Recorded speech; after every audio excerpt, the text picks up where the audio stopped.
아이돌로지 유튜브 채널 콘텐츠 안무 분석 노동. 네, 3화로 돌아온 안무 분석 노동입니다. 네, 요새 또 날씨가 여름을 맞아서 굉장히 덥잖아요. 그쵸. 남양 특집이 생각나는 날씨인데, 그래서 특별히 이번 회차에는 남양돌 드림캐쳐의 안무 분석을 준비해봤습니다.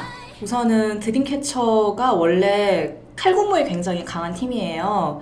그래서 칼군무라는 말이 본격적으로 유행을 하기 시작한 게 2010년대 초반이라고 보고 있는데, 최근 들어서 전혀 칼군무가 아닌데도 불구하고 이 칼군무라는 워딩 자체가 굉장히 남발되는 경향이 강했어요. 칼군무가 구체적으로 어떤 거죠? 약간 각도기로 잰 것처럼 오차가 거의 느껴지지 않는 그런 안무를 보통은 칼군무라고 부르는 걸로 알고 있는데, 뭐 예를 들자면은 이제 인피니트 초창기 그리고 틴탑 정도를 예로 들 수 있겠고요. 드림캐쳐가 사실 이런 정말 각도기로 잰 것처럼 오차가 거의 없는 정말 진정한 칼군무를 보이는 팀이에요. 메인 댄서가 있기는 해요. 수아라는 멤버가 메인 댄서를 담당을 하고 있는데, 사실 개개인의 존재감이 크게 돋보이지는 않아요. 그것보다는 단체로서의 매력을 훨씬 더 부각을 시키는 편이고, 드림캐쳐라는 팀이 헤비메탈이라는 장르를 추구를 하고 있는데, 이 헤비메탈이라는 장르 특성상 아무래도 웨이브가 들어가면 좀 부자연스러울 수 있기 때문에 웨이브 같은 동작을 극도로 자제를 하고 일직선을 뻗는 안무를 많이 써요. 근데 이러한 종류의 안무는 자칫 잘못하면 굉장히 지저분해 보이거든요. 그렇기 때문에 더더욱 오차 없는 이런 칼각도를 유지를 해야만 안무의 매력을 극대화시킬 수 있고, 이건 연습량이 충분히 뒷받침되지 않으면 결코 발휘될 수가 없는 부분이죠.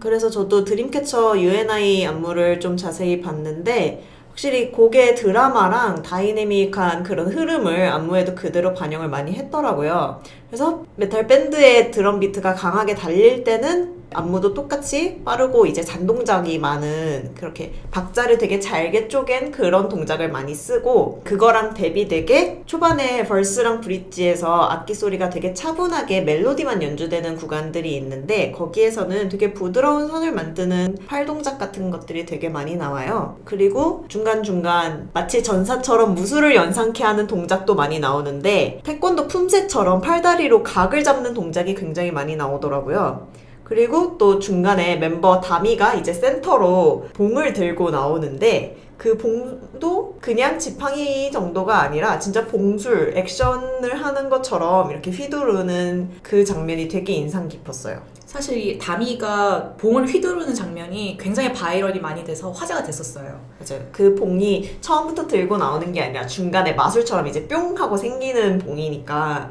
그래서 좀 신기하게 보시는 분들이 확실히 많은 것 같더라고요. 그래서 동작 하나하나가 마치 호러 영화의 한 장면처럼 연출이 돼서 전체적인 드림캐쳐 컨셉과도 일관성을 보이는데, 뭐 예를 들면 뭐 시작할 때는 멤버들 사이에서 뱀파이어처럼 관에서 일어나는 동작으로 시작을 하고, 그리고 좀비나 언데드들처럼 약간 이렇게 끊어지는 동작 있잖아요. 이렇게 삐끗삐끗 걸어 나오는 장면들. 그리고 멤버 수아가 다른 멤버 다리 사이로 이렇게 끌려 들어가는 동작도 있거든요, 중간에.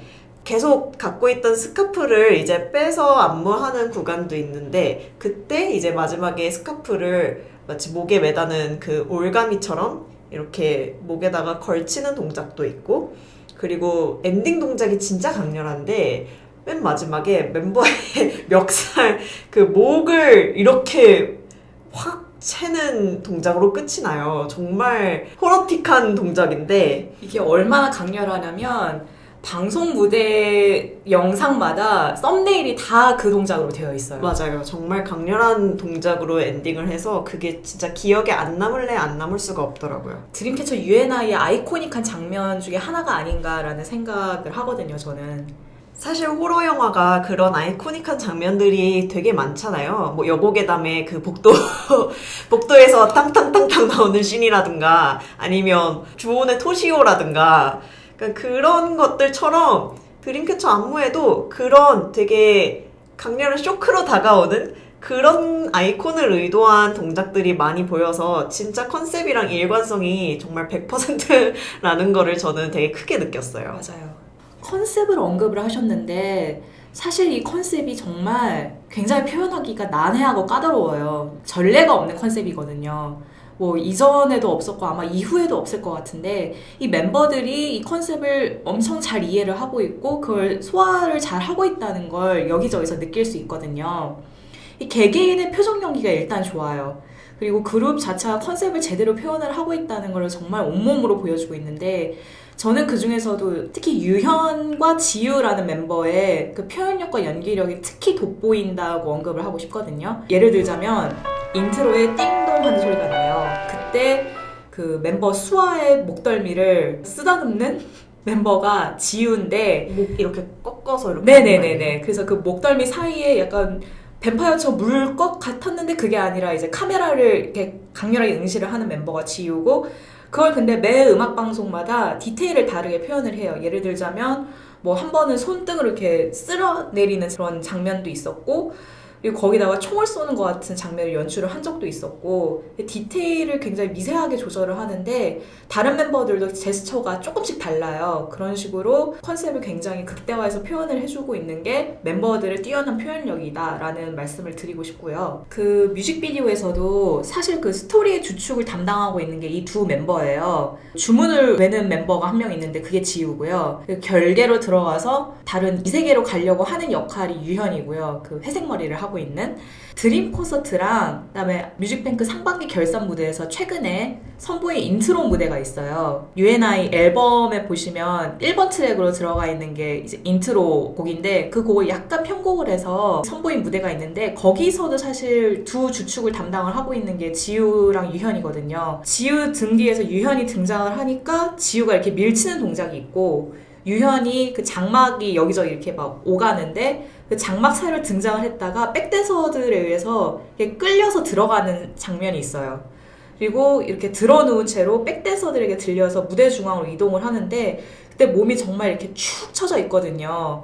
눈을 감은 채로 축 처진 채 이렇게 무대 중앙으로 이동을 하는데 그런 식으로 온몸으로 연기를 하면서 곡 자체가 굉장히 음산하고 기괴한데 그 분위기의 곡을 최대치로 표현을 하고 있는 거죠. 저도 그 드림캐쳐가 갖고 있는 퍼포먼스상의 미덕이 그런 어떤 컨셉들을 단순하게 표현하지 않는 게 정말 좋아 보이더라고요. 그래서 굉장히 잘 짜여진 스토리와 그 세계관 안에서 각자의 캐릭터들은 굉장히 입체적으로 연기를 하고 있는데 단순히 그 컨셉인 악몽, 뭐 호러 이런 키워드에서 되게 쉽게 예상 가능한 클리셰들이 사실 있잖아요. 근데 거기에 그냥 한정되는 게 아니라 K-pop 아이돌이 흔히 해오지 않았던 구체적이고 굉장히 의외인 요소들을 되게 많이 넣어요. 뭐 예를 들자면 그동안에는 걸그룹이 호러 연기를 한다면 진짜 그냥 비명 지르고 무서워하고 그냥 거기에서 그쳤다면 드림캐쳐는 호러 영화에 나오는 것처럼 진짜 그 세계관 안에 들어가서 사랑받기를 원하던 그런 소녀상이 아니라 정말 청자에게 위협이 될 수도 있는 존재, 그러니까 진짜 귀신? 정말 악몽 이런 것들을 연기하는 게 되게 센세이셔널하다고 저는 생각을 했어요. K-pop 아이돌의 판타지 캐릭터랑 그런 스토리텔링 콘텐츠를 해외 팬들이 굉장히 되게 서브컬처 요소로 팬덤을 구축해서 소비를 하는데 확실히 그런 것들이 해외에서 먼저 반응한 게 확실히 저는 청신호라고 생각을 했어요. 언급하셨다시피 사실 드림캐쳐가 국내보다는 해외에서 먼저 반응이 온 건 사실이에요. 근데 제가 생각하기에 해외에서 이렇게까지 흥한 이유는 일단 음악은 헤비메탈이에요. 근데 걸그룹이에요. 거기에 오컬트적인 요소가 있고 세계관도 있어요. 이런 서브컬처 요소에 굉장히 크게 반응을 한 거거든요. 그리고 한국에서는 이렇게 전통적으로 사랑받는 소녀상이라고 하는 게 굉장히 깨끗하고 맑은 소녀들이에요. 그리고 확실히 한국에서는 전통적으로 그러니까 어린 사람이 어두워 있는 상태를 두고 보질 못해요. 그러니까요. 교정하려는 심리가 있거든요. 맞아요. 근데 아실 거예요. 사실은 이렇게 가슴에 흑마법사를 한 번씩은 품어보았거나 타로카드 한 덱쯤 있거나 솔직히 다 얘기를 해봐요. 있잖아요. 근데 해외에서는 그런 게 훨씬 더 경우가 많기 때문에 그런 소녀들의 어둑하고 그늘진 감성과 절박한 심리를 굉장히 자극을 해서 그게 큰 인기를 얻은 거죠. 그래서 해외 투어도 돌았고 그런 성적이 굉장히 좋았기 때문에 국내 팬덤에서도 그 반향을 역으로 일으키고 있지 않나라는 생각을 해봅니다. 네, 그래서 드림캐쳐가 투어를 꾸준히 하는 팀답게 무대 또한 이제 라이브 현장에서 봤을 때 더 박진감 넘치고 더 다이내믹해 보이게 연출을 해요. 드림캐쳐 특히 U&I 이번 퍼포먼스처럼 횡대 동선으로 칼군무를 맞추는 게 사실 보이그룹한테서는 이게 굉장히 흔한 구도인데 걸그룹 안무에서는 의외로 쉽게 찾기 힘든 구도거든요. 맞아요. 이렇게 의도적으로 파괴력을 연출한 걸그룹이 많지가 않은데 이게 정말 공연장에서 실제로 봤을 때 더 크게 와닿는 게 있거든요. 그래서 드림캐쳐가 이제 내한을 하게 되면 꼭 가서 현장감을 다들 느껴보셨으면 좋겠어요.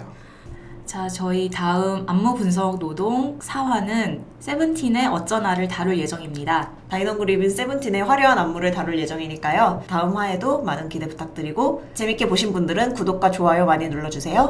네, 그러면 저희는 4화로 찾아뵙겠습니다. 안녕히 계세요. 안녕.